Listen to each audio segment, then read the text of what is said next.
y que además, por ejemplo, el congresista Cheput, con fecha 16 de julio del 2008, y el congresista Víctor García Belaunde, han señalado que Mendoza no era una persona cualquiera en el APRA, literalmente ha dicho eso el congresista Cheput, y que el congresista Víctor García Belaunde también había señalado estos vínculos políticos entre el señor Mendoza y una organización política que no solo era la del señor José Luna, sino del partido aprista.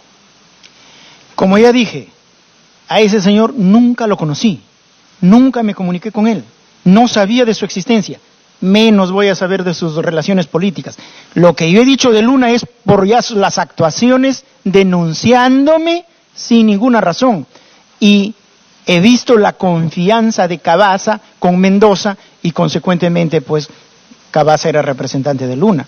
Con esos datos he establecido la relación, porque después esa persona no sabía de su existencia.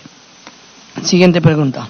Finalmente, presidente, más que una pregunta, hacerle un pedido a usted y al congresista Cheput, que va a ser el relator el delegado para hacer el informe. Dado que el Código Procesal Civil establece en su artículo 229, entre las prohibiciones para que se declare como testigo, en su acápite tercero, el pariente dentro del cuarto grado de consanguinidad o tercero de afinidad, el cónyuge o concubino, salvo en asuntos de derecho de familia o que lo proponga la parte contraria, que habiendo sido relevante a pedido del congresista Cheput, que testifique la esposa del fiscal Gálvez, pido a usted y al congresista ponente a través suyo, presidente, que no se considere las declaraciones de la testigo en el informe final a fin de evitar que en algún momento se pudiera arguir de que había una prohibición en el Código Procesal Civil para validar como declaraciones importantes el testimonio que se ha brindado por razones de familiaridad. Gracias, presidente. Muy bien, sobre el particular le permitimos hacer una aclaración al fiscal Gálvez. Efectivamente, lo que pasa es que ni en el Código Civil y menos en el Código Procesal Penal establece eso. ¿Cuál es no es ni siquiera una prohibición, sino que la norma dice no está obligado a declarar. ¿Quién? La esposa, etcétera, etcétera, ¿no es cierto? En eso hay que ver el Código Procesal Penal, porque no tengo a la mano el texto del Código Procesal Civil, pero sí el Código Procesal Penal. Dice, no está obligado a declarar tales y tales personas, la esposa. Muy bien, no están obligadas, no puede concurrir, pero si concurre no hay ningún problema para evaluar o valorar el contenido de la testimonial. Muy bien.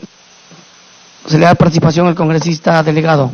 Sí, por la solicitud del congresista Arana, ¿no? Totalmente de acuerdo con lo manifestado por el fiscal Tomás Gálvez. Aún más, el testimonio es muy importante para poder delimitar el ámbito de responsabilidad, y eso ya había sido evaluado, y no había ningún problema. Gracias.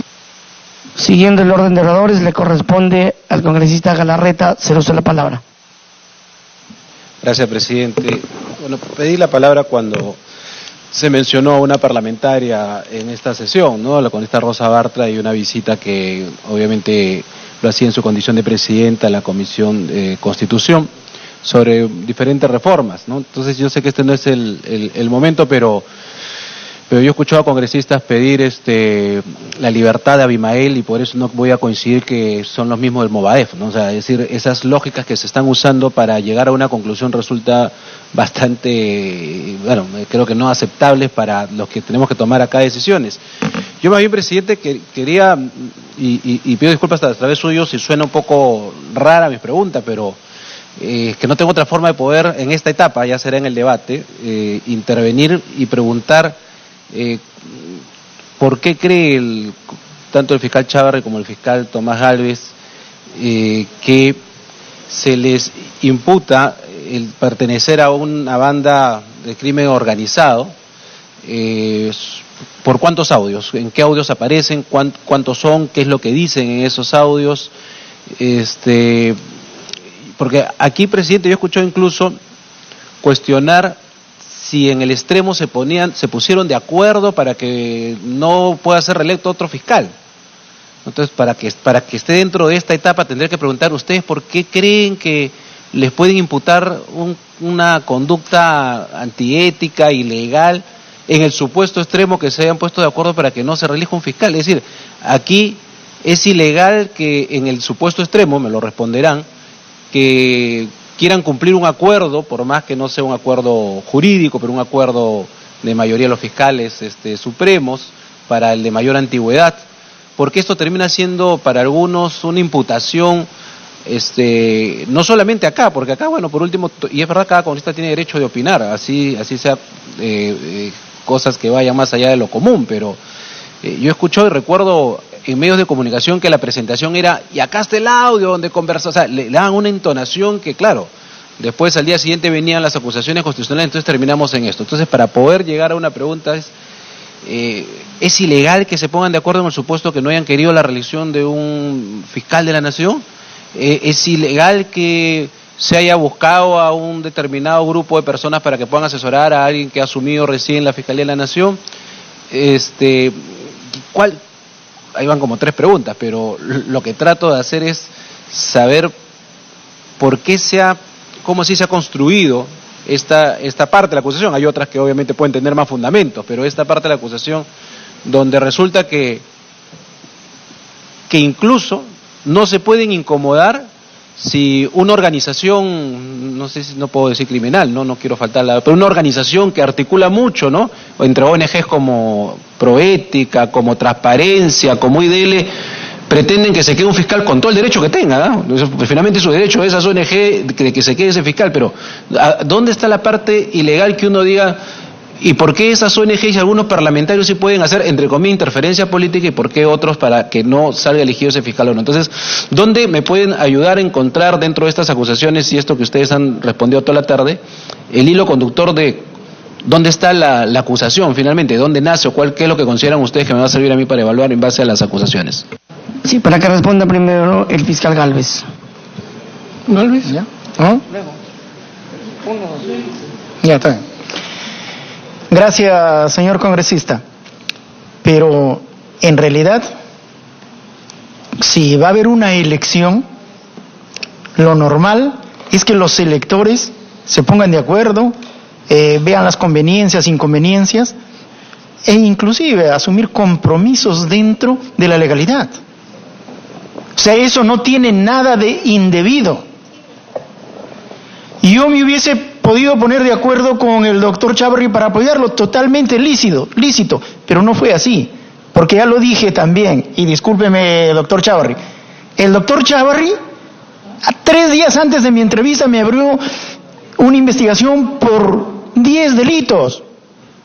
Seguramente que así fue, que fue lo correcto, ¿no es cierto? Pero yo pude demostrar en mi entrevista ante el Consejo que todo eso era falso. Entonces, yo no tenía un compromiso con el doctor Chávarri. Por eso es que no me comprometí a apoyarlo ni nada. Nada hubiese tenido de malo, pero no fue así. Lo que sí hubo es el respeto a ese acuerdo de los miembros de la Junta de Fiscales Supremos, tomado cuando yo todavía no era Supremo, y al cual me adherí en su momento, y obviamente creímos que para evitar conflictos, para evitar desavenencias, para evitar divisionismo, teníamos ese criterio como uno de los criterios rectores para la elección. Y a eso nos hemos sujetado. Por eso es que reitero esto. Por eso es que cuando Inostroza me llama y me pregunta, estoy viendo un broadcaster, algo por ahí, yo le digo, pero ¿cuál es el problema? ¿Por qué te preocupan? Eso está resuelto. Para decirle que hay un acuerdo, que todos estamos apoyando ese acuerdo, nos estamos sustentando en eso, todos estamos firmes en el acuerdo. Pero fíjense, eso se toma como una prueba en mi contra. Y además, yo le digo, y por si acaso, para mí cualquier cosa conforme a ley. Así, y fíjense la mala intención de los medios de prensa, esa parte de todo conforme a ley, eso dicen ininteligible, eso no lo ponen. ¿Ya? una manipulación total. Y cierto, yo me atrevo a decir que el propósito de toda esta manipulación ciertamente fue para sacar al doctor Chávarri de la Fiscalía de la Nación. Obviamente lo lograron, tal vez sea para bien, no perdamos la esperanza, pero ese fue el propósito. Y ciertamente que magnificaron las conversaciones con Inostroza. ¿Cómo no íbamos a conversar si trabajábamos juntos en la academia? ¿Cómo no íbamos a conversar? Almorzábamos juntos porque era almuerzo sesión, para aprovechar el tiempo, porque obviamente nosotros éramos miembros del Consejo Directivo de la Academia, pero a cargo de nuestros despachos. Entonces había que robarle tiempo al horario y aprovecharlo al máximo en la Academia. Por eso es que en el almuerzo almorzábamos juntos, estábamos ahí en una situación de amistad. Y yo por lo menos así lo sentía yo, de amistad, excepto con el doctor Noguera, que era en realidad un agente disociador. Entonces, más bien había que decir, ahora con qué va a salir este señor. Hay que tener una idea clara, porque no podemos permitir eso. Y nos comunicábamos. Y además, para la elección de profesores en la academia, no es un problema fuerte. Creo que hasta ahora no se ha resuelto ese problema. ¿Por qué? Porque había un grupo de personas que ponía como profesores a sus allegados, o en todo caso a personas que no necesariamente eran, a nuestro criterio, eran las adecuadas para enseñar a jueces y fiscales. Entonces ahí teníamos que comunicarnos, etcétera, y todo.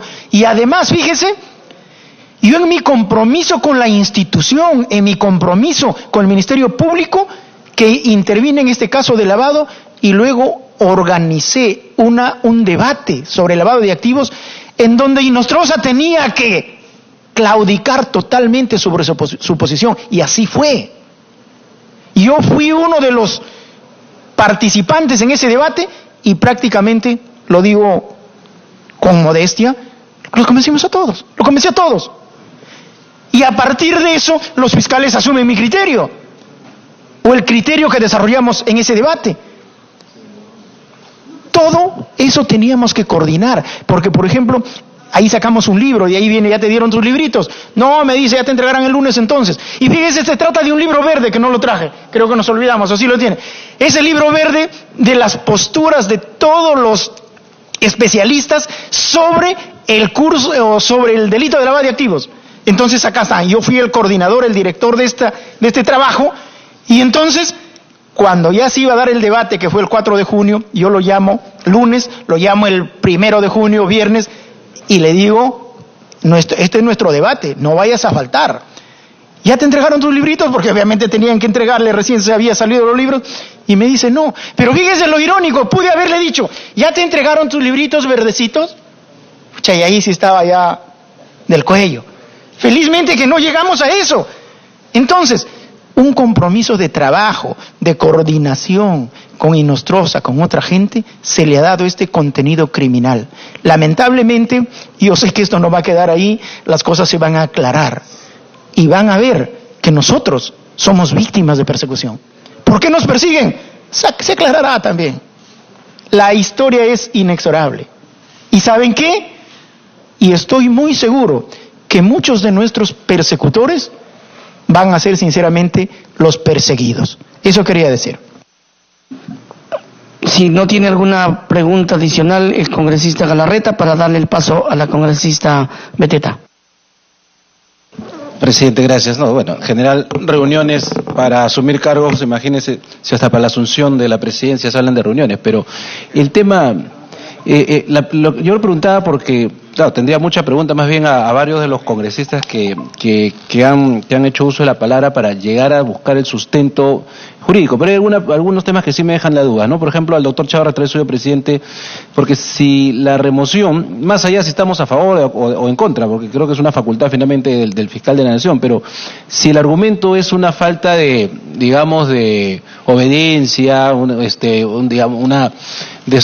desconocimiento de cuál es la cadena de mando en la Fiscalía, ¿por qué esperar el momento que se hizo y por qué no cuando hubo algunos hechos que obviamente parecían una falta de respeto? Porque cuando sucedieron los primeros hechos, uno puede decir, bueno, es evidente que ha faltado el respeto a la autoridad principal del Ministerio Público, por más que todo el monopolio mediático cuestione, pero si no se hace ahí, ¿no cree que pierde peso hacerlo después y no hacerlo en su momento? Responda, fiscal Chavarri. Presidente, sí, efectivamente. Bueno, si nosotros pudiéramos retroceder el tiempo, bueno, solucionaríamos el problema, ¿no? Pero ¿qué pasa? Los fiscales siempre actúan, aparte del conocimiento, con mucha suspicacia. Yo ya estaba incómodo después de 2 meses de haber asumido el cargo, en razón que los fiscales ya actuaban, no actuaban respetando las jerarquías. Ya había muchos problemas. Inclusive me han puesto un cuestionamiento, una denuncia por qué no saqué al doctor Alonso Peña Cabrera, quien tenía a cargo la cooperación internacional. Bueno, he respondido que no lo saqué porque considero que es un buen fiscal, ¿no? Que trabaja bien, ¿no? Pero ya había enfrentamiento entre ellos, había mucho celo. Más aún que cuando asumo el cargo, desplazo a un grupo encabezado por el doctor Hamilton Castro, porque aparentemente pues demoraban las investigaciones y no daban un resultado óptimo, un resultado célere. Entonces, en el camino notaba yo cierto empoderamiento de estas personas que están actualmente en el cargo, y dije, bueno, voy a actuar, voy a medir la situación y llegado el momento lo vamos a cambiar. Pero ¿qué pasa? Que ellos siempre estaban difundiendo por los medios que ya de aquí a 15 días llega la gran prueba, que va a haber el gran destape, ya va a haber un testigo, hay un colaborador eficaz. Entonces eso impedía que yo actuara, porque si yo hacía el cambio iban a decir, ahora que yo voy a presentar este colaborador, o voy a presentar esta prueba, o voy a recabar alguna información, es ahora donde se produce el cambio. Yo cuidé esto durante mucho tiempo, durante varios meses. Y la oportunidad en la que tomo la decisión del cambio de fiscales fue un 31 de diciembre, ¿basado en qué? En que ya a Pérez Gómez su destaque vencía el 31 de diciembre. Entonces yo ya con ese conocimiento dije, bueno, voy a esperar que que se produzca pues el vencimiento de ese plazo, para poder yo sacar también al coordinador, quien no me daba cuenta de los informes que le solicitaba, tanto por la disciplina como también por los informes que le solicitaba con relación por qué había el sesgo en el manejo de las investigaciones, para 2 sí, pero para el resto no. Ese fue el motivo por el cual busqué 31 de diciembre como cualquier fecha. 31 de diciembre, primero porque vencía el destaque de Pérez Gómez, y segundo, pues tendríamos que preguntar también por qué hicieron la diligencia en Semana Santa. Entonces, estamos en lo mismo, ¿no? Tendríamos que buscar una respuesta. Eso es todo, señor. Continúe con la pregunta. También la respuesta breve, a través de eso le agradecería. ¿En cuántos audios aparece supuestamente esta vinculación a la que le hacen referencia? ¿Es uno, son 2? ¿Y qué se dice para que, porque entiendo que por ahí los vincula? Y es evidente que hay una organización criminal en el Callao, y está el magistrado Ríos, que está preso, y ojalá estén todos los que tengan que ver. La pregunta es, ¿la vinculación de los cuellos blancos es solamente por los audios o hay otro elemento adicional al que le hacen a usted? Para que conteste. Señor presidente, es únicamente por 2 o 3 audios. El primero, en el que el señor Inostroza me pide su constancia y sus denuncias que habían sido archivadas en otras gestiones. Ya lo expliqué también por qué me lo pide a mí, porque yo estaba a cargo del despacho de la Fiscalía de la Nación, y era el despacho el encargado de investigar todo tipo de enriquecimiento ilícito. Esa es la atribución del fiscal de la Nación. El segundo es el famoso almuerzo, en la que Inostroza le propone a Camayo que en su domicilio haga un almuerzo para que lleve prensa. Yo no lo conocía al señor Camayo, pero sí, bueno, fui porque la verdad necesitaba ir, en vista que ya me estaban atacando en los diarios, ya me estaban con base a datos falsos, indicando que yo pertenecía a un determinado partido político, me indilgaban una serie de cosas, y la verdad que me vi precisado como ser humano, no como fiscal, ni para dañar la imagen de la institución, ni tampoco para dañar la imagen de mis colegas. Y una tercera es la que me llama Inostroza también, bueno, la vinculación que tenía yo con la academia con él y por eso que me comunicaba, para reunirnos con Orlando Velázquez, en ese entonces presidente del Consejo Nacional de la Magistratura, ¿no? Para fomentar una reunión que nunca se llevó a cabo. Pero el procurador Enco, cuando hace la denuncia y la hacen suyo algunos congresistas, indican que era para arreglar mi ratificación ante el Consejo Nacional de la Magistratura, lo cual no fue cierto.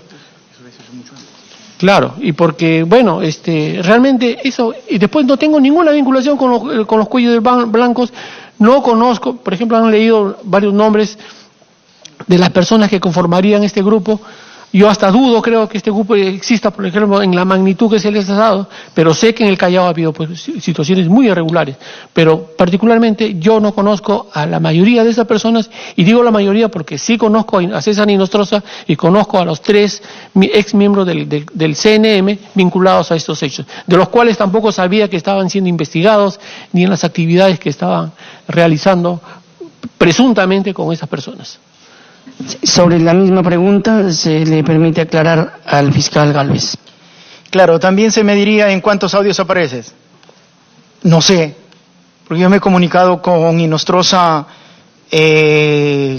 cuando hemos estado en la academia, tal vez 1 o 2 veces a la semana.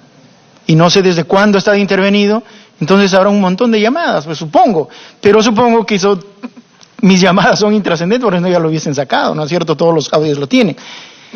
Pero los que supuestamente me incriminan son esto de los libritos, que fue un acto de entrega de mi parte por la Administración de Justicia, por el Ministerio Público, para que se descarte la posición de Inostroza Pariachi respecto al delito de lavado de activos, y se impuso nuestro criterio de la Fiscalía de la Nación donde lo defendimos.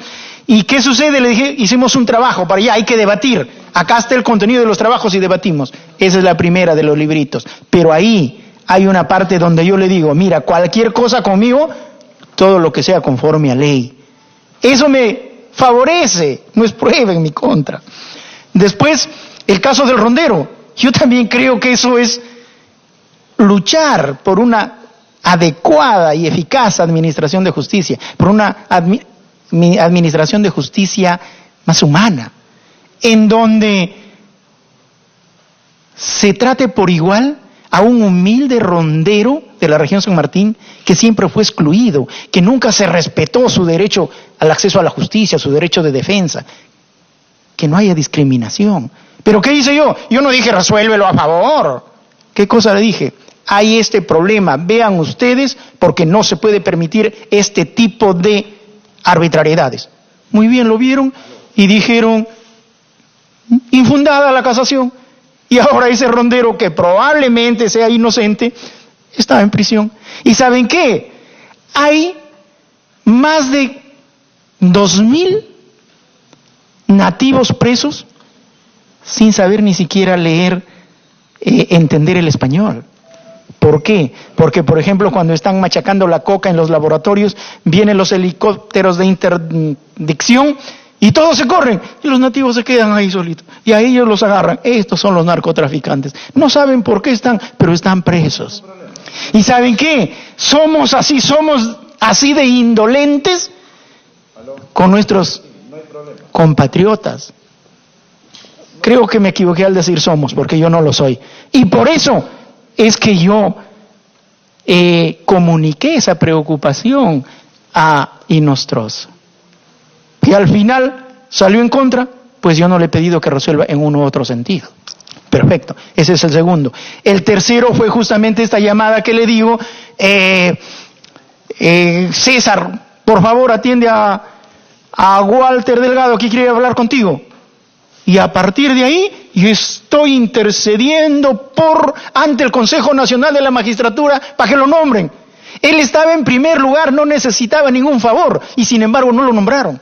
Pero a partir de esa llamada, ya yo soy cuello blanco, ya yo participaba de los nombramientos ilegales del Consejo Nacional de la Magistratura. Y así un par de audios más que lamentablemente, que mejor dicho, no tienen ningún contenido penal, ni ilícito, ni deshonesto. Por eso es que lo he dicho, Son actos de los cuales me enorgullezco de haberlos hecho, los volvería a hacer, porque eso creo que me enaltece y no me convierte en miembro de una organización que lamentablemente la manipulación que se le está dando así lo está presentando. Esos son más o menos los audios, señor congresista. Muy bien, le corresponde el turno para hacer sus preguntas a la congresista Beteta.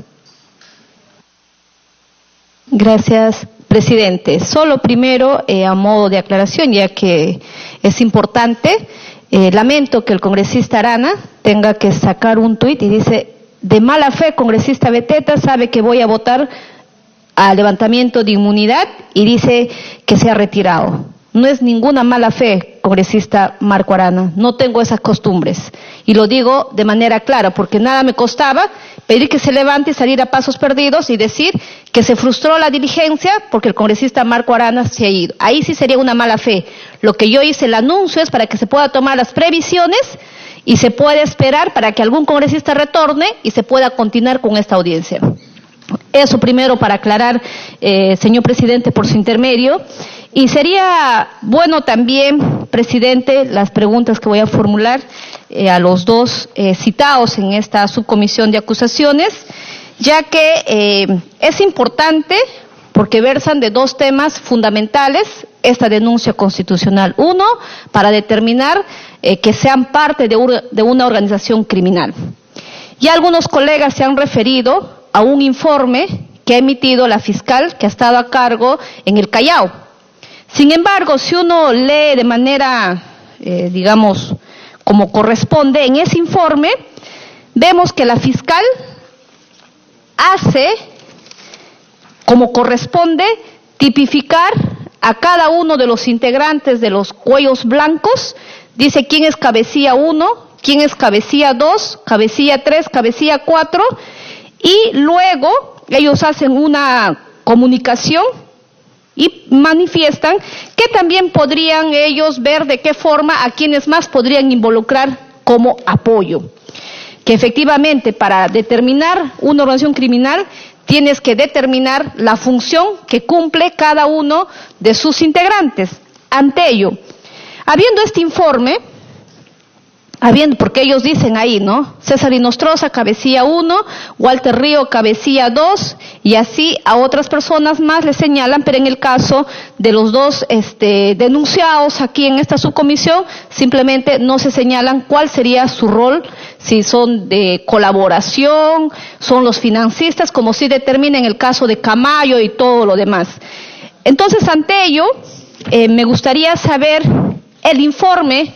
Hay que quedar claro, porque acá se ha pretendido confundir, y lo digo esto no por los miembros de la comisión, que yo sé que cada quien va a emitir un voto de acuerdo a como cree pertinente y de acuerdo a lo que dice la norma. Digo porque se informa mal a la opinión pública. Dice que hay una resolución de la fiscal donde consideran que al señor Pablo Sánchez, al señor Chávarri y al fiscal lo señalan como que ellos fueran parte de una organización criminal. Entonces, ante ellos decirle primero que no es ninguna resolución que pueda determinar una investigación en la cual determinan la culpabilidad de alguno de los denunciados. Simplemente hacen un informe que señalan y derivan al fiscal Pablo Sánchez. Ese informe, de acuerdo a cómo ha sido emitido la consulta, quería preguntarle al señor Tomás, al fiscal Tomás Supremo y también al señor Pedro Chávarri, si existe una denuncia formal ante el Ministerio Público por ser parte de esta organización criminal, no de acuerdo al informe que habría determinado la fiscal a cargo de esta investigación en el Callao. Muy bien, entonces, ¿tiene otra pregunta? Ya, entonces para que responda el fiscal Chávarri. Bueno, por su intermedio, señor presidente, efectivamente, desde el mediados de mes de agosto del año pasado, conocimos de la redacción de este informe inocuo, informe que no tiene un contenido pues legal, es solamente un informe inconcluso, porque ese informe está sujeto a una corroboración y a un resultado de aprobación de parte del órgano jurisdiccional. Desde ese tiempo a la fecha, como bien dijo el abogado que me defiende en el aspecto penal, el doctor Rodríguez, no he recibido ni una notificación haciéndome conocer de algún cargo, de alguna investigación, de alguna resolución. Es más, ha ido a preguntar el señor Rodríguez y no hay nada al respecto, no hay ningún tipo de investigación, todo está inconcluso. Es más, extraoficialmente puedo decirle que no hay por dónde coger la investigación, por dónde inmiscuirme o relacionarme con los hechos graves con los cuales pretenden vincularme a alguna organización criminal. No sé, señor alcalde. Sobre la misma pregunta participa el fiscal Gala.